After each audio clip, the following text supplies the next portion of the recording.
The big thing that's come to my attention during this entire episode, and make no mistake, this is an episode that's going to blow by, is that there's many people who simply don't have certain basic life skills that all through the history of humanity we would have had.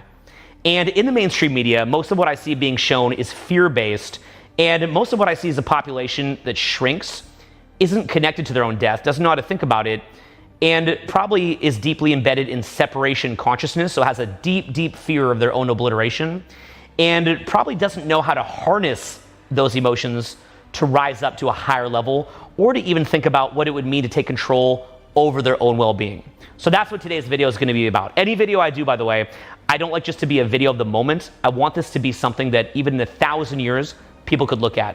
So what I'm going to share with you here is some ancient wisdom, and wisdom that's really, really changed my life in the most profound way. So first thing I'm going to talk about is acceptance of your own death. Now, when I say that, I wonder if what you're thinking is, does Owen think I'm going to die? Oh my God. And no, I actually don't. I actually predict that nobody who you know is going to die. I don't think you're going to die. And unless you have older relatives that are ill or have what's called comorbidities, I don't think there's going to be any problem. That being said, though, to be fair, with quarantine, people, kind of sitting in their house going, I'm going to die, and pumping down fast food and becoming vitamin D deficient, that might not be the best idea for people passing away. So, if you have a friend who's doing that to themselves, they could probably pass away from that, whether there was a coronavirus outbreak or not. So that's also why this is important, what we're going to be talking about today. Now, at a basic core level, I want you to imagine that you were living in prehistoric times, and many of your relatives would have died, and maybe quite violently, either by other tribes coming in and fighting with you, or by animals coming, or by weird little insects coming and killing your relatives. So death was very much a part of life at that point. And one of the most important things was a complete and utter acceptance of death. There's a great movie, one of my favorite of all times, called Apocalypto. And in that movie, it's directed by Mel Gibson, who's a pretty off-the-wall guy, but he directed an incredible movie. There's one of the most powerful scenes that really changed my life forever. And what happens is that a father, he's out with his son, he's out with his tribe, and this other tribe, which has been terrorized, walks by them in the middle of the jungle, and basically they just fill up that tribe, the father's tribe, with a bunch of fear. So on their way back, they're heading back to the village, the father pulls his son aside, his grown adult son, and I'm paraphrasing this, I don't remember the exact quote, but it was something like, son, what did you see in the people? What did you see inside of them? And the son said, what? And he said, fear. Deep, rotting fear. And when you allow that fear into yourself, it gets in there, it's like a disease, like a cancer, and you can't get it out. He says, I didn't raise you to see you live with fear in your heart. So let go of that fear before we go back to the village, and we will consult the elders and the gods tomorrow. What they really portrayed well there was the father's acceptance of his own death. And there's even a point later in the movie where the father actually has his throat slit. And his final words to his son, he looks at his son completely peacefully, he says, son, don't be afraid. And that's something that in ancient tribes and ancient wisdom, for all of human history would have been so, so important, is conquering your fear of death and not having fear in your heart. Now, I understand that you're a human being, and look, we all have our limit to where we can become overwhelmed with fear. I understand that. I'm the first person to have respect for that. I'm not asking you to be perfect. But it does concern me that overall, we don't really have a system, at least well built into our media, that would talk about that. We do talk about it in our churches, which is amazing. And I think we actually do talk about that quite well in our churches and other New Age type folks of spirituality, all sorts of things like that. But it's not something that you're going to see being talked about, say, on CNN. In fact, it's probably going to be very much the opposite of that. Now, I want you to look at the underlying narrative here that you're seeing when you're watching television. The basic idea of it is that you're this isolated little island, and everything in your life is about avoiding death and getting money and getting all this validation and being cool and never ever coming under pain or death. And you have to understand that's not who you are. That's a hypnosis. And our culture hypnotizes you into that. I want to put this in perspective for you here.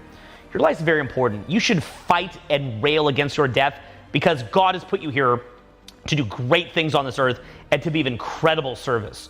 So if you're here and God has put you here to be of service, then you should absolutely take your life very seriously, because you've been given a gift. If I give you a gift, I would hope that if I give you the most beautiful gift that I could ever give you, I hope that you don't just let it get trampled all over the ground and not treat it with respect. I hope that you would treat that gift with respect. And the most important gift that you could ever treat with respect is your life. But understand that this gift that you've been given called life, you've been put here to grow into your potential and to be of service. But if at any point your experience in your physical body ends, there's nothing to fear. Yes, take it seriously, but there's nothing to fear. We are all one. Your body will come and it will go. Understand that the universe, how many years has it been around? Is it billions? Is it trillions? And even if you live to be 190 years old, that time is so incredibly short that it's insignificant. Your significance in the scale of the universe is like if you look at the whole galaxy and you see some little thing flicker, it is actually significantly less than even a flicker. Your existence is so short. So far more important is your spiritual connection to this universe and never being afraid. Don't let fear into your heart. In my mind, I'm excited for my death. I will fight against my death. Of course I will, because I respect the gift that God has given me. I'm here to be of service, and I'm here for you. I'm here to give everything I have and to know that when I die, I did my very best. And for that reason, I take it very seriously, my own success, your success, everyone's success. But liberation is the ultimate feeling of ecstasy, and the ultimate liberation will come at the end. So you have to understand that you have nothing to fear. Take your life seriously, but take your life seriously more in a sense that, like, let's say I've given you a beautiful gift. Yes, take care of the gift. But I didn't give you that gift. Let's say I gave you a beautiful, beautiful gift. Let's say I gave you this beautiful watch. Enjoy the watch, wear it, sport it, show it to people. But don't be so terrified of losing that watch that you're in fear all the time. That's not why I gave you that gift. God gave you the gift of life, not to be sitting there petty and selfish, terrified for your own existence. We're all meant to merge back into the whole. And whether that happens today or in some future time, that is up to the gods, not up to you. You have control to an extent, so you should exercise that control to the maximum extent. If that means watching the mainstream media and they're talking about different quarantine regulations or different rules or warning you about different things, I think that could be very helpful. On a more practical level, if you're somebody in the gig economy, you've lost your gig, make sure that you've actually made plans, whether that's crashing on a friend's couch or whether that's finding some other way to be productive. Of course, handle those things. Absolutely. I'm not discouraging that. I don't want to make a context so large that we forget about the importance of handling day-to-day life. I understand that. But for the most part, regardless of the fact that I understand there's very frustrating or even flat out tragic day-to-day concerns, understand flat out that you were not put here to be a vessel for fear. You are not a cancerous cell. And if you've been infected with fear, you have become a vessel of fear and a cancer to your fellow human beings. There was a wise rabbi once said, "If I am I because you are you, and you are you because I am I, then I am not I and you are not you." In other words, we are not separate. We define each other. We're all backs and fronts to each other.